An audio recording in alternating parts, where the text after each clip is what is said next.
Assalamualaikum warahmatullahi wabarakatuh. Alhamdulillah alladzi arsala rasulahu bil huda wa dinil haq liyuzhirahu 'alad dini kullih wa kafa billahi syahida. Asyhadu an la ilaha illallah wahdahu la syarika lah wa asyhadu anna Muhammadan 'abduhu wa rasuluh la nabiyya wa la rasula ba'dah. اللهم فصل وسلم على هذا النبي الكريم نبينا محمد وعلى آله وصحبه ومن تبعه إلى يوم الدين أما بعد. قال الله تعالى في القرآن الكريم وهو أصدق القائلين أعوذ بالله من الشيطان الرجيم إن عدة الشهور عند الله 12 شهرا يوم في كتاب الله يوم خلق السماوات والأرض منها 4 حرم فلا تظلموا فيهن أنفسكم Al-Ayah. Ibu-ibu yang berbahagia, Alhamdulillah, izin Allah kita semua dapat berjumpa kembali dalam kajian online ini. Semoga insya Allah kita semua dimampukan oleh Allah untuk dapat mengkaji ayat-ayat Allah dan hadis-hadis Nabi Muhammad SAW dan dimampukan pula untuk dapat mengamalkannya di dalam kehidupan kita sehari-hari.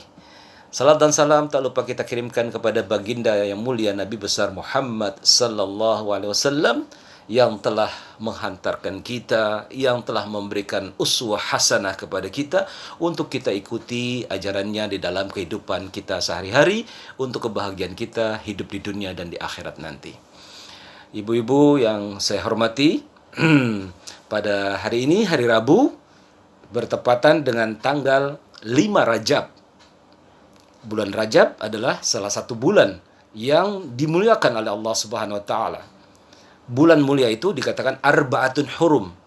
4 bulan yang mulia. Jadi kata hurum, haram bukan hanya selalu diartikan lawan kata daripada halal, tapi hurum di sini dimaksud adalah mulia, agung, suci. Maka masjid yang mulia, yang agung disebut Masjidil Haram. Tanah yang dihormati, yang tidak boleh orang berbuat keburukan di sana disebut dengan tanah haram. Bulan di mana tidak boleh di sana ada kezaliman, perbuatan-perbuatan buruk, perang, menganiaya dan sebagainya, maka bulan itu disebut dengan bulan haram. Sebagaimana firman Allah Subhanahu wa taala yang saya sudah bacakan di muqaddimah tadi, itu adalah surat At-Taubah ayat 36. Inna iddatasy syuhur indallahi 12 syahran, bahwa dalam satu tahun ada 12 bulan kata Allah Subhanahu wa taala.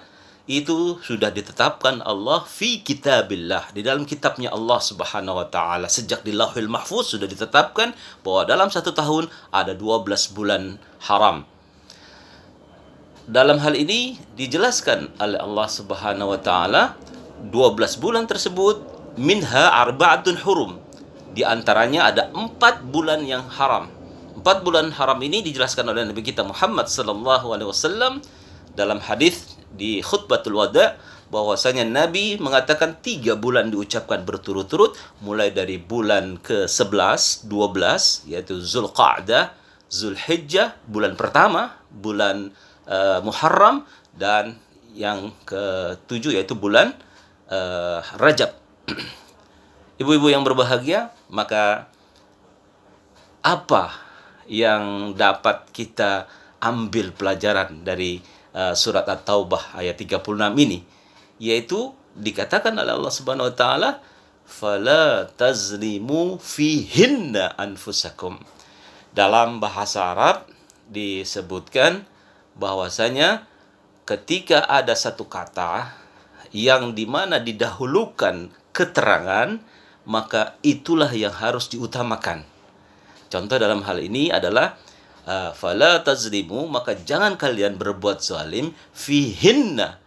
Fihinna dulu sebelum anfusakum. Seharusnya fala tazlimu anfusakum fihinna. Nah, keterangan di dalam 4 bulan ini ya, itu dijelaskan fihinna. Itu menunjukkan bahwa wabil khusus di 4 bulan yang tadi kita sebutkan itu, jangan kalian berbuat kezaliman. Bukan berarti bulan-bulan yang lain kita boleh berbuat kezaliman, tidak. waktu zaman dahulu saja, zaman jahiliyah, bahwa mereka sering berperang. Mereka terkenal dengan suku-suku Arab yang saling berperang, bermusuhan sampai bertahun-tahun, bahkan ratusan tahun. Ketika Nabi Muhammad SAW memasuki kota Madinah, maka dua suku di sana yang terkenal saling bermusuhan, berperang-perangan satu sama lain, maka sampai ada dua suku tersebut, yaitu Aus dan Khazraj, itu sampai 250 tahun berperang. Akhirnya didamaikan dengan kedatangan Rasulullah SAW di kota Madinah. Itu saja orang-orang Arab yang terkenal pada saat itu saling berperang, tapi tetap menghormati di 4 bulan ini. Ketika datang bulan-bulan yang haram tadi, maka mereka gencatan senjata. Mereka nggak berperang satu sama lain. Tidak boleh ada yang saling menzalimi satu sama lain. Sehingga mereka membuat satu kesepakatan.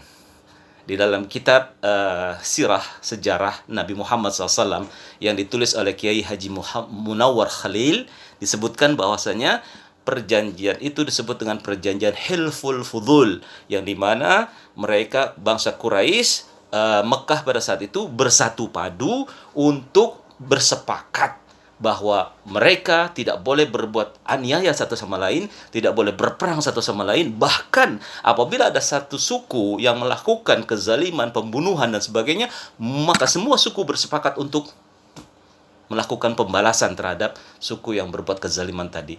Pada kesempatan itu Nabi Muhammad SAW masih usia belia, ikut di dalam perjanjian Hilful Fudul. Dan Nabi setuju dengan cara-cara seperti itu, bahwa Islam tidak ada istilahnya memusuhi, Islam tidak mau berperang. Perang di dalam Islam itu ya karena umat Islam diperangi, karena umat Islam dizalimi, sampai turun ayat di dalam surat Al-Hajj mengatakan bahwasanya udzina lil ladzina qutilu bi annahum zulimu, ya. Diizinkan bagi mereka untuk berperang karena mereka dizalimi. Nah, jadi itu Islam itu agama damai. Tapi jangan melakukan upaya-upaya untuk memusuhi Islam. Ketika Islam diserang, ketika umat Islam dianiaya, ketika ulama-ulamanya dikriminalisasi, maka Islam tidak boleh diam. Islam benci terhadap kezaliman. Islam tidak ingin adanya satu kerusakan-kerusakan hubungan antara satu sama lain. Maka apa yang harus kita lakukan di dalam bulan-bulan haram ini? Terutama saat ini kita berada di bulan Rajab. Maka Allah bilang, "Fala tazlimu fihinna anfusakum." Jangan kalian berbuat kezaliman. Apa itu zalim? Wad'u syai'in fi ghairi mahalli. Meletakkan sesuatu pada bukan tempatnya, pada bukan prosedurnya, pada bukan ketentuannya. Itu zalim. Peci ini layak dipakai di kepala. Tapi kalau letakkan di dengkul atau di kaki, maka itu adalah sebuah kezaliman. Seorang ayah seharusnya dia mencari nafkah, bertanggung jawab lahir dan batin kepada istri dan anak-anaknya. Maka dalam hal ini itu adalah laki suami yang adil. Maka ketika dia tidak melakukan hal seperti itu, maka itu adalah suami laki-laki yang zalim. Ibu-ibu sebagai seorang ibu, wanita yang menjadi panutan bagi anak-anaknya, harusnya taat kepada suaminya, melayani suaminya dengan sebaik-baiknya, menatap suaminya dengan pandangan yang indah ketika menatap si istrinya. Maka itu adalah wanita yang adil, istri yang adil. Kalau dia tidak berbuat seperti itu tandanya wanita atau istri yang zalim. Begitu selanjutnya, apakah dia seorang anak, apakah dia seorang pemimpin, apalagi seorang pemimpin. Di dalam hadis dikatakan bahwasanya salah satu dari 7 orang-orang yang akan mendapatkan naungan di sisi Allah, salah satunya yang pertama adalah imamun adil. Ketika pemimpin itu tidak berlaku adil, maka itu adalah pemimpin yang zalim, yang tidak menempatkan dirinya sebagaimana seorang pemimpin. Pemimpin apa saja? Pemimpin bagi dirinya, pemimpin bagi keluarga, pemimpin masyarakat, apalagi pemimpin suatu negara. Ini tanggung jawabnya berat di sisi Allah Subhanahu wa taala. Karena perbuatan zalim tersebut bisa bukan oleh pribadinya sendiri, artinya bahaya, mudarat itu hanya menimpa diri sendiri karena dia ini berhubungan langsung kepada Allah Subhanahu wa taala. Maka hal ini adalah sebuah tindakan yang kalau dia minta ampun kepada Allah, dia akan insya Allah diampuni oleh Allah. Apapun yang dilakukan, sebelum napas sampai di tenggorokan, ketika dia bertobat kepada Allah Subhanahu wa taala, maka Allah akan ampuni. Innallaha ghafurur rahim. Yang berat adalah ketika dia menzolimi orang lain, ketika dia menganiaya orang lain, ketika dia menyakiti orang lain, tetapi orang tersebut belum mengikhlaskan, belum meridhai, dan bahkan siap untuk menuntut nanti di akhirat. Ini yang bahaya. Dosa kezaliman kita kepada Allah Subhanahu wa taala. Misalkan seseorang berbuat syirik, berbuat percaya, mendukun dan benda-benda keramat dan lainnya. Tapi ketika dia bertobat kepada Allah, sebelum ajal itu datang dia sudah bertobat kepada Allah, maka Allah Subhanahu wa taala akan ampuni dia. Tapi kepada manusia, sebelum diridhai, sebelum dimaafkan, maka selama itu pula dia tidak diampuni oleh Allah Subhanahu wa taala. Maka bagaimana sikap kita dalam menghadapi ini, apalagi ini di bulan Muharram? Maka mari kita evaluasi diri. Evaluasi yang pertama, apakah itu dosa-dosa yang berhubungan dengan semua amalan kita, semua perbuatan kita? Maka marilah setidaknya kita berdoa mohon ampun kepada Allah. Dalam hal ini kita contoh misalkan doa Nabi Adam alaihissalam di dalam Al-Quran surat 7 ayat 23. Bahwasanya ketika Adam bersalah, maka beliau meminta ampun kepada Allah. Bahkan konon menurut histori atau sejarah, bahwa Nabi Adam alaihissalam sampai 40 tahun berdoa. Doanya insya Allah kita sudah sama-sama hafal. Rabbana zalamna anfusana fa illam taghfir lana wa tarhamna lanakunanna minal khasirin. Ya Allah, kami telah berbuat zalim, telah menganiaya diri kami sendiri. Kalau engkau tidak mengampuni dan menerima daripada taubatku, sungguh nanti aku menjadi orang-orang yang merugi. Namun jangan hanya sekedar diucapkan. Kita sadari bahwa apa yang kita lakukan, zalim apa terhadap diri kita. Mata ketika tidak digunakan di dalam hal-hal yang kebaikan, maka mata ini telah berbuat zalim. Ketika kita membaca Rabbana zalamna anfusana, maka terbayang perbuatan mata ini yang pernah melihat sesuatu yang dilarang oleh Allah Subhanahu wa taala. Lisan ini telah berkata-kata yang tidak baik kepada tetangga, apalagi kepada suami, apalagi kepada keluarga-keluarga dekat. Maka terbayang betapa kita banyak dosa pada saat itu. Kaki ini yang telah melangkah kepada perbuatan-perbuatan yang tidak baik. Tangan ini ketika diperlakukan dengan tidak baik, maka seluruh itu disadari dan dia tanpa terasa berlinang air matanya ketika dia meminta ampun kepada Allah. Apalagi ketika dia melaksanakan sholatul lail, sholat tahajud di tengah malam ketika orang sudah pada tidur. Yang kedua, ada dosa yang disebabkan karena aktivitas yang sedang kita kerjakan. Barangkali tanpa terasa bahwa kita melakukan dosa terhadap apa yang dilakukan. Tanpa sadar seseorang melakukan perbuatan-perbuatan yang mengakibatkan aktivitasnya tidak diridhoi oleh Allah Subhanahu wa taala. Bahkan doanya tidak dikabulkan oleh Allah. Contoh misalkan ada seorang musafir di zaman Nabi Muhammad SAW yang dia telah melakukan perjalanan jauh. Padahal salah satu dari doa yang dikabulkan adalah ketika seorang lagi safar. Yang kedua, doa yang dikabulkan oleh Allah Subhanahu wa taala adalah ketika dia mengucapkan doa tersebut diawali dengan membacaan Asmaul Husna. Ya Rahman, Ya Rahim, Ya Mujibas Sa'ilin, Ya Rauf, Ya Ghafur. Baru dia berdoa. Yang ketiga, bahwa doa itu dikabulkan oleh Allah Subhanahu wa taala manakala dia melakukan satu perbuatan yang sesuai dengan apa yang diridhai oleh Allah Subhanahu wa taala. Tapi ternyata orang tersebut dikatakan oleh Nabi Muhammad SAW bahwa fa aina yustajabulah. Bagaimana doanya akan dikabulkan oleh Allah Subhanahu wa taala ketika kata Nabi Muhammad SAW mat'amuhu minal haram, apa yang dimakan dari sesuatu yang haram, mashrabuhu haram, yang diminumnya haram dari sesuatu yang haram, wa malbathuhu haram, pakaiannya dari perbuatan haram, wa qudhiya bil haram, dan dia telah melakukan salah satu perbuatan yang dosa yang diharamkan oleh Allah Subhanahu wa taala. Fa aina yustajabulah? Bagaimana doa itu akan dikabulkan oleh Allah? Maka sebaiknya orang tersebut berdoa kepada Allah dengan seperti apa yang dilakukan oleh Nabi Yunus alaihissalam, sebagaimana berfirman Allah dalam surat 21 ayat 78 sampai 79, bahwa ketika Nabi Yunus masuk ke dalam ikan paus, ya, maka gelap pada saat itu. Nabi Yunus sesuai dengan fitrah manusianya mengatakan bahwasanya, ya Allah, kapan aku bisa keluar dari tempat ini? Tapi dari Allah Subhanahu wa taala dianjurkan untuk membaca doa. Doanya sudah sama-sama kita kenal. Bagaimana? La ilaha illa anta subhanaka inni kuntu minaz zalimin. Ya Allah, aku telah berbuat kezaliman, maka ampuni dosa-dosaku. Ya.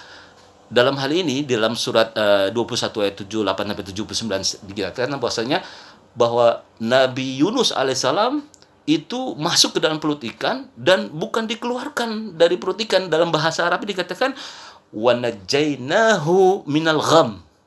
Kami selamatkan dia, Yunus, itu dari gham. Gham itu dalam bahasa Arab ghuyum, artinya mendung, gelap.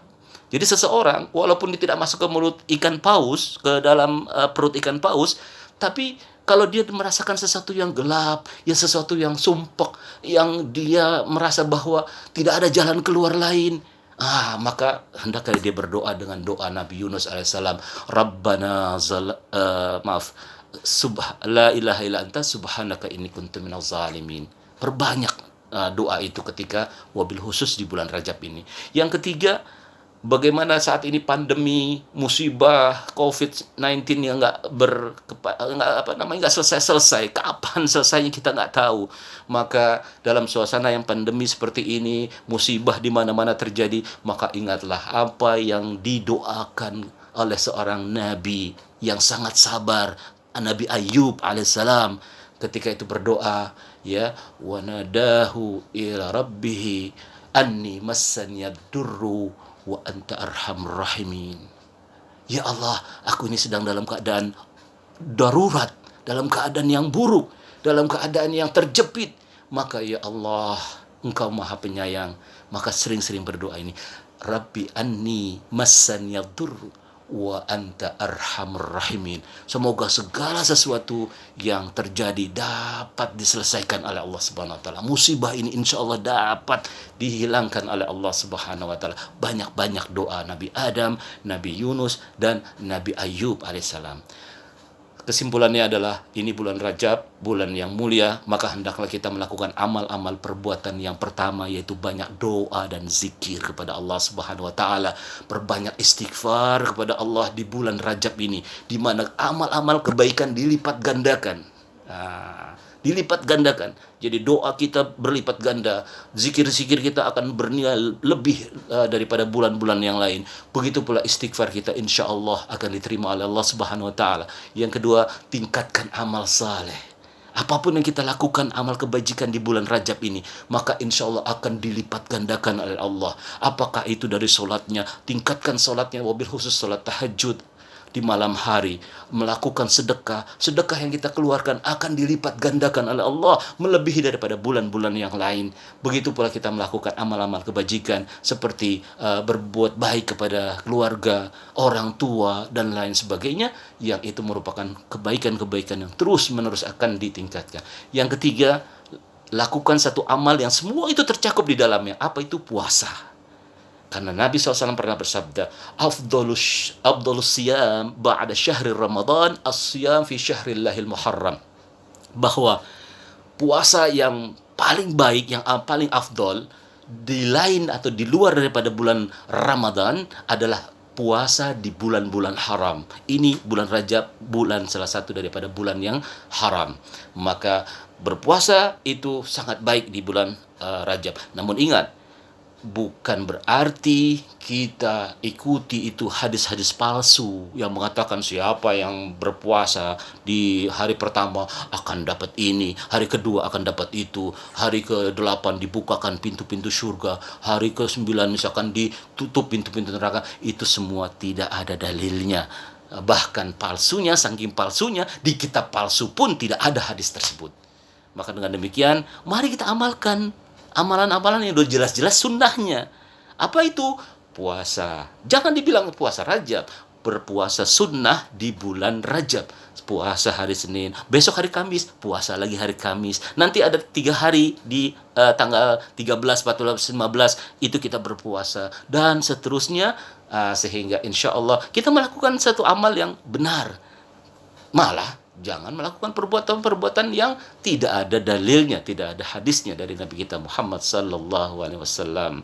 Semoga insya Allah yang sedikit ini dapat menggugah kita untuk mari kita selalu melakukan evaluasi, karena nggak sampai 2 bulan lagi insya Allah kita akan bertemu dengan bulan mulia, bulan Ramadan, di mana insya Allah kita saat ini melakukan berbagai persiapan, dan semoga Allah Subhanahu wa taala memberkahi kita di bulan Rajab dan di bulan Sya'ban yang ke depan, dan nanti kita masuki bulan Ramadan, insya Allah dosa-dosa kita insya Allah dihapus oleh Allah Subhanahu wa taala, dan kita sudah terbiasa melakukan amal-amal saleh kita, sehingga insya Allah ahlan wa sahlan ya syahrul Ramadan. Mudah-mudahan kita sudah mempersiapkan diri dari sekarang.